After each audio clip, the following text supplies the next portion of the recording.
رمضان المبارک کے دنوں میں یہ دعا جو تھی بار بار پڑھی گئی ہے، اللہم انک عفو تحب العفو فاعف عنی. راتوں کو بھی پڑھ لیتے ہیں، دنوں میں پڑھی تو راتوں کو بھی پڑھ لیتے ہیں.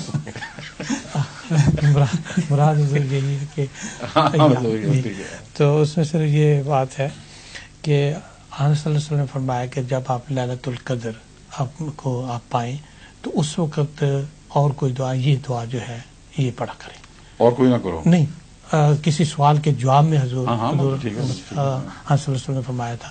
تو خاک صاحب کی یہ ہے کہ کیا یہ دعا ہر وقت پڑھی جا سکتی ہے، دن رات پڑھی جا سکتی ہے یا اچھا کوئی روک نہیں. لیکن یہ یاد رکھیں کہ یہ سب چیزیں روحانی غذائیں ہیں، اور ایک ہی غذا پہ زور دے دیا جائے اور کوئی نہ کھائی جائے تو پھر کچھ دیر کے بعد اس کا اثر بھی ختم ہو جائے گا اور باقی جگہوں میں ضرورتیں محسوس ہوں گی. اگر یہ نہ ہوتا تو رسول اللہ صلی اللہ علیہ وسلم ایک ہی دعا کرتے صرف. آپ کے تو دن رات کی کیفیتیں بدلنے کے ساتھ دعائیں بدلتی تھیں. اس لیے ایک مضمون کو ایک موقع اور محل سے اٹھا کر سارے زمانوں پر پھیلا دینا یہ عقل کی بات نہیں ہے. صبح اٹھتے وقت اور دعا تھی، وضو کرتے وقت اور دعا تھی، مسجد میں داخل ہوتے وقت اور، نکلتے وقت اور، بیٹھ کر اور دعائیں، رات آنے پر اور، آنکھ کھلنے پر، بدلتی رہتی ہیں دعائیں. اس لیے موقع اور محل کی دعائیں ہی ہیں اصل میں.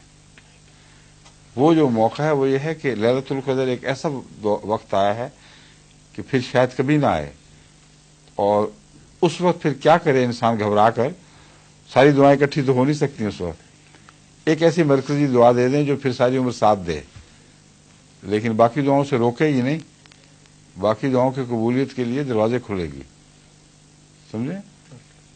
ظہور مہدی آخر زمان